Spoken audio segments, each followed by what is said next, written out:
தலைப்பு: கரனின் மும்பை பயணம். படி 1. விதிகளை வெளிப்படுத்துதல். பரபரப்பான நகரமான ஹரித்வாரில் தெய்வீக ஆற்றல்களுடன் காற்று எதிரொலித்தது. ஆதிஷ் என்ற இளைஞன், தனது அரச பரம்பரையை பற்றி அறியாதவன், புறநகரில் எளிமையான வாழ்க்கையை மேற்கொண்டான்.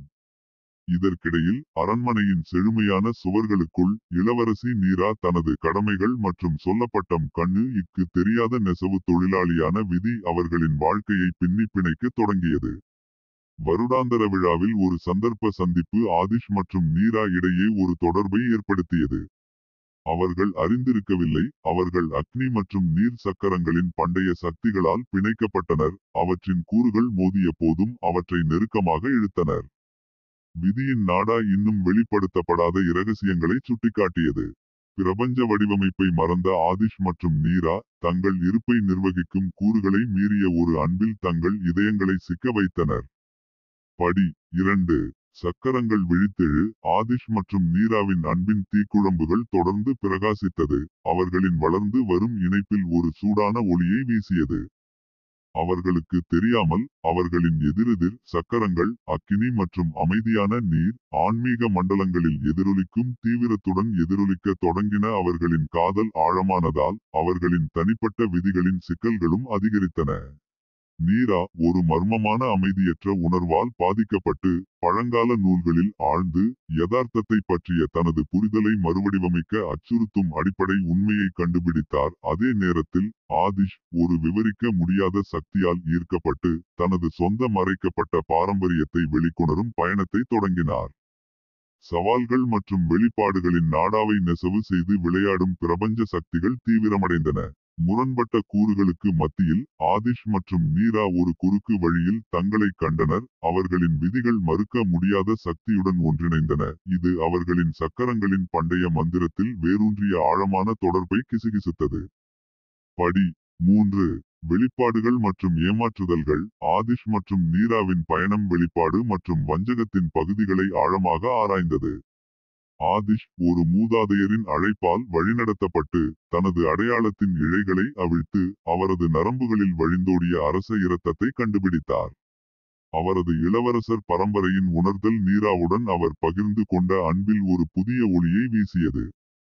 அதே நேரத்தில் நீரா ஆதிஷின் அரச வம்சாவளியை பற்றி வெளிப்படுத்திய உண்மையால் வேட்டையாடப்பட்டாள். அவளுடைய சொந்த வஞ்சகத்தின் எடையுடன் போராடினாள். அவளுக்குள் இருந்த நீர் சக்கரம் முரண்பட்ட உணர்ச்சிகளை பிரதிபலித்தது. அதன் மென்மையான அலைகள் மறைக்கப்பட்ட உண்மைகளின் கொந்தளிப்பால் சீர்குலைந்தன. பிளாட் தடிமனாக ஆதிஷும் நீராவும் விதியின் பள்ளத்தாக்கில் நின்றனர். இரகசியங்களை வெளிக்கொணர்வது அவர்களின் பிணைப்பை வலுப்படுத்துமா அல்லது ஏமாற்றத்தின் எடை அவர்கள் உருவாக்கிய பலவீனமான தொடர்பை சிதைக்குமா? அவர்களின் விதியின் நாடா சிக்கலான வடிவங்களை நெய்து தொடர்ந்தது. அவர்களின் அன்பின் துணிக்கு சவாலாக இருந்தது. படி 4. அன்பு மற்றும் கடமையின் குறுக்கு வழி. ஆதிஷ் மற்றும் நீரா காதல் மற்றும் கடமையின் குறுக்கு வழியில் தங்களை கண்டனர். ஆதிஷ் இப்போது தனது சமஸ்தான பாரம்பரியத்தை பற்றி அறிந்தவன், அதனுடன் வந்த பொறுப்புகளை சமாளிக்கிறான். ரிஷிகேஷ் இராச்சியம் அவர் திரும்புவதற்காக காத்திருந்தது. விதியின் தாழ்வாரங்களில் எதிரொலிக்கும் அழைப்பு. நீரா தான் மறைத்து வைத்திருந்த அறிவால் சுமையாக ஆதிஷிடம் உண்மையை வெளிப்படுத்தும் தர்ம சங்கடத்தை எதிர்கொண்டாள். அவர்களின் அன்பின் இணக்கமான கலவையானது கடமையின் முரண்பாட்டை எதிர்கொண்டது. எதிரெதிர் நீரோட்டங்களைப் போல அவர்களை பிரிக்க அச்சுறுத்தியது. ரிஷிகேஷின் அரச கவர்ச்சியின் பின்னணியிலும், ஹரித்வாரின் ஆன்மீக அரவணைப்பின் மயக்கும் சூழ்நிலையிலும், ஆதிஷ் மற்றும் நீரா ஒரு முடிவின் விளிம்பில் நின்றார்கள். அது அவர்களின் காதலை உறுதிப்படுத்தவோ அல்லது அவர்களின் முன்னரே தீர்மானிக்கப்பட்ட பாத்திரங்களின் கடுமையான வரம்புகளுக்குள் தள்ளவோ முடியும். விதி தன் கைவரிசையை தொடர்ந்தபோது கேள்வி நீடித்தது. ஆதிஷ் மற்றும் நீரா உண்மையான அன்பின் பாதையை தேர்ந்தெடுப்பார்களா, அவர்களின் பாத்திரங்களின் எதிர்பார்ப்புகளை மீறி, அல்லது கடமை அவர்களை பிரிந்து செல்லும்படி கட்டாயப்படுத்துவார்களா? அவர்களின் இதயங்களை கசப்பான எதிரொலிகளில் சிக்கிக் கொள்வார்களா? இருந்திருக்கும். படி 5. புனித ஒன்றியம் அல்லது காஸ்மி காட்டிக்கொடுப்பு. விதியின் சக்கரங்கள் இடைவிடாமல் சுழன்றன. ஆதிஷும் நீராவும் தங்கள் பின்னிப்பிணைந்த விதியின் வரையறுக்கும் தருணத்தை எதிர்கொண்டனர். ரிஷிகேஷின் சிம்மாசனத்தின் கவர்ச்சி ஆதிஷை மயக்கியது. அரச கடமைக்கும் நீராவுடன் அவன் பகிர்ந்து கொண்ட அழியாத அன்பிற்கும் இடையே அவனது இதயம் கிழிந்தது. நீரா தன் மறைக்கப்பட்ட உண்மையின் கணத்தால் வெளிப்பாட்டின் சரிவில் நின்றாள். நீர் சக்கரத்தின் அமைதி மற்றும் வரவிருக்கும் தேர்வுகளின் சூறாவளி ஆகியவற்றுக்கு இடையேயான கொந்தளிப்பான மோதலை பிரதிபலிக்கும் வகையில் அவளது உணர்ச்சிகளின் நீர் உயர்ந்தது. ரிஷிகேஷின் செழுமை மற்றும் ஹரித்வாரின் புனிதமான அமைதிக்கு மத்தியில் காதலர்கள் காலத்தின் தாழ்வாரங்களில் எதிரொலிக்கும் ஒரு முடிவை எதிர்கொண்டனர். அவர்கள் விதியின் கட்டுப்பாடுகளை மீறுவார்களா, தங்கள் இதயங்கள் விரும்பும் புனிதமான சங்கத்தை தேர்ந்தெடுப்பார்களா, அல்லது ஒரு பிரபஞ்ச துரோகியைப் போல கடமை அவர்களை பிரித்து காதல் என்னவாக இருந்திருக்கும் என்பதன் எதிரொலிகளில் நீடிக்குமா? இறுதி விரிவடைந்தவுடன் காதல் மற்றும் விதியின் வான நடனம் அதன் உச்சத்தை எட்டியது. ஆதிஷ் மற்றும் நீராவின் எதிர்காலம் புனிதமான மற்றும் பிரபஞ்சத்திற்கு இடையிலான நுட்பமான சமநிலையில் தொங்கியது. படி 6. நித்திய சபதம் மற்றும் பரலோக இணக்கம். ஆதிஷ் மற்றும் நீராவின் விதியின் இறுதிச் செயலில் ஒரு காலத்தில் அவர்களுக்கு எதிராக சதி செய்வதாக தோன்றிய பிரபஞ்ச சக்திகள் இப்போது அவர்களின் விருப்பத்திற்காக காத்திருந்தன. ரிஷிகேஷின் சிம்மாசனத்தின் வசீகரமும் ஹரித்வாரின் அன்பின் எதிரொலியும் ஒரு சிம்போனியாக ஒன்றிணைந்தது. அது அவர்களின் ஆத்மாக்களின் துணியால் எதிரொலித்தது. அன்பின் ஞானத்தால் வழிநடத்தப்பட்ட ஆதிஷ் கடமையின் கட்டுப்பாடுகளுக்கு மேல் புனிதமான தொழிற்சங்கத்தை மதிக்க தேர்ந்தெடுத்தார்.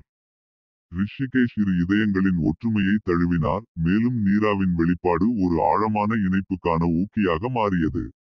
அக்னி மற்றும் நீர் சக்கரங்கள் ஒரு காலத்தில் எதிர்த்தன, இப்போது ஆதிஷ் மற்றும் நீரா இடையே பரிமாறப்பட்ட நித்திய சபதங்களை பிரதிபலிக்கும் ஒரு வான நடனத்தில் ஒத்திசைந்தன. விதியின் திரைச்சீலையுடன் பின்னிப்பிணைந்த அவர்களது காதல் கதை பிரபஞ்ச நுணுக்கங்களின் மீதான காதல் வெற்றியின் சான்றாக விரிந்தது. ரிஷிகேஷின் அரச பின்னணியிலும் ஹரித்வாரின் ஆன்மீக அரவணைப்பிலும் ஆதிஷ் மற்றும் நீரா நித்திய ஒற்றுமையின் பயணத்தை தொடங்கினர். தங்கள் பின்னிப்பிணைந்த விதிகளின் பக்கங்களை வான நல்லிணக்கத்தின் கதையாக மாற்றினர். பிரபஞ்ச திரை இறங்கியதும் ஆதிஷ் மற்றும் நீராவின் அன்பின் மரபு உலகங்களில் எதிரொலித்தது.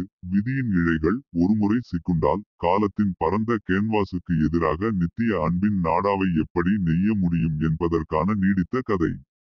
படி 7. காதலின் மரபு. ஆதிஷ் மற்றும் நீராவின் இணைவுடன் அவர்களின் காதல் மரபு யுகங்களாக எதிரொலித்தது. ரிஷிகேஷ் அவர்களின் கருணைமிக்க ஆட்சியின் கீழ் செழித்தது. கடமை மற்றும் பக்தி ஆகியவற்றின் இணக்கமான கலவையால் தூண்டப்பட்ட ஒரு ராஜ்யம். அக்னி மற்றும் நீர் சக்கரங்கள் ஒரு காலத்தில் எதிரெதிர்களின் அடையாளங்களாக இருந்தன, இப்போது ஒற்றுமையின் சின்னங்களாக நிற்கின்றன. இது அன்பின் மாற்றும் சக்தியை விளக்குகிறது. ஆட்சியாளர்களாக ஆதிஷ் மற்றும் நீரா அவர்களின் ராஜ்யத்தின் சிக்கல்களை கருணையுடன் வழிநடத்தினர். அவர்களின் தொடர்பின் நீடித்த வலிமையால் வழிநடத்தப்பட்டனர். அவர்களது காதல் மரபு ரிஷிகேஷ் மக்களுக்கு மட்டுமல்ல, விதிக்கப்பட்ட காதலர்களின் கதையை கேட்ட அனைவருக்கும் நம்பிக்கை மற்றும் உத்வேகத்தின் கலங்கரை விளக்கமாக மாறியது. காலத்தின் வரலாற்றில் ஆதிஷ் மற்றும் நீராவின் கதை துன்பத்தின் மீதான காதல் வெற்றியின் முன்னுதாரணமாக மாறியது.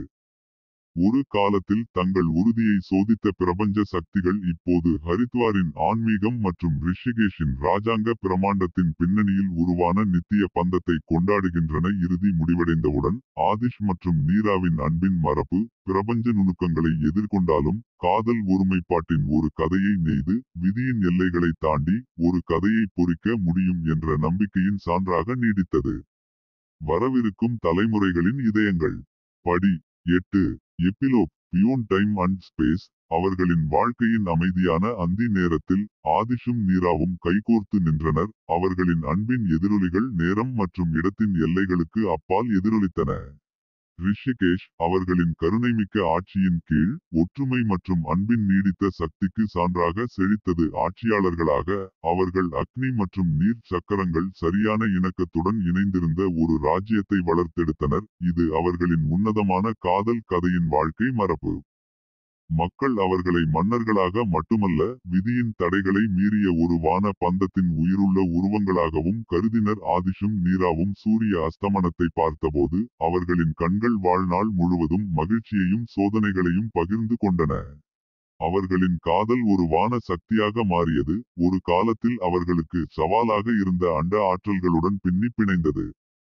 கங்கை பழங்கால ரகசியங்களை கிசுகிசுத்த ரிஷிகேஷின் இதயத்தில் விதிக்கப்பட்ட காதலர்கள் தங்கள் அன்பின் நித்திய அரவணைப்பில் அமைதி கண்டனர். ஆதிஷ் மற்றும் நீராவின் கதை ஒரு வாழ்நாளின் எல்லையை தாண்டி காற்றினால் கிசுகிசுக்கப்படும் மற்றும் நட்சத்திரங்களில் பொறிக்கப்பட்ட காலமற்ற புராணமாக மாறியது. மந்திரத்தை நம்பியவர்களின் இதயங்களில் எதிரொலிக்கும் காதல் கதை.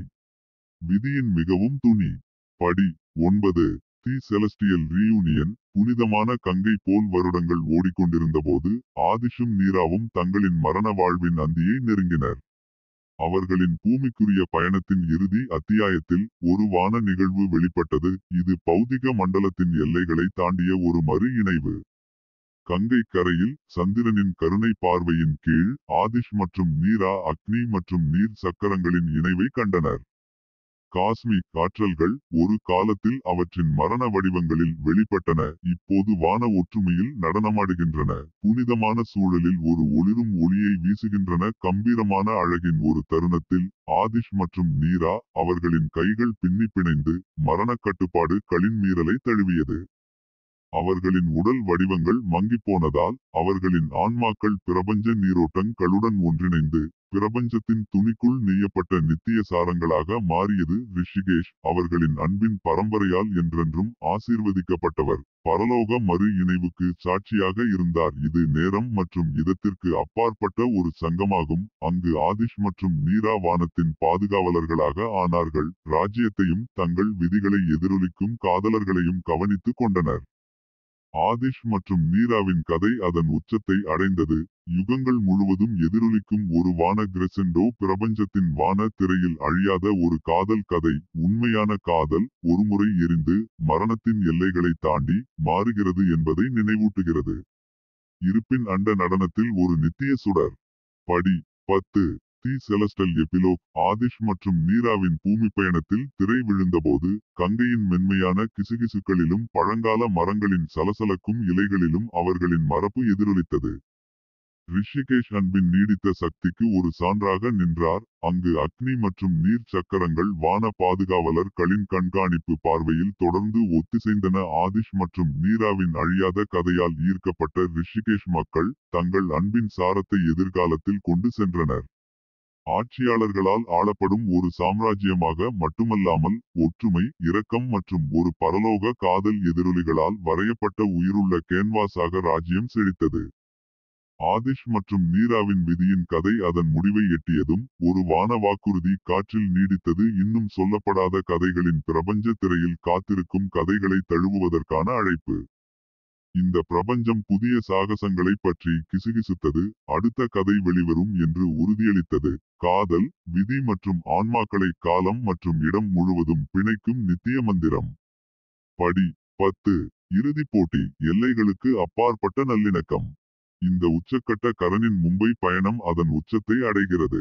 எதிரொலிகள், வெளிப்பாடுகள் மற்றும் பிரபஞ்ச கிசுகிசுக்களின் இணக்கமான ஒருங்கிணைப்பு நிறைவின் சிம்பொனியில் முடிவடைகிறது. மும்பை கனவுகள் மற்றும் விதிகளின் படலம் கரனின் ஓடிசியின் பிரம்மாண்டமான இறுதிக்காட்சியை காண்கிறது. நிஜங்களுக்கு இடையிலான எல்லைகள் மங்கும்போது கரண் தனது இருப்பின் உண்மையான சாரத்தை கண்டுபிடித்தார். நகரம் புவியியல் வரம்புகளால் கட்டுப்படுத்தப்படவில்லை. கனவுகளும் யதார்த்தமும் சரியான இணக்கத்துடன் நடனமாடும் எல்லையற்ற கேன்வாஸாக மாறும்.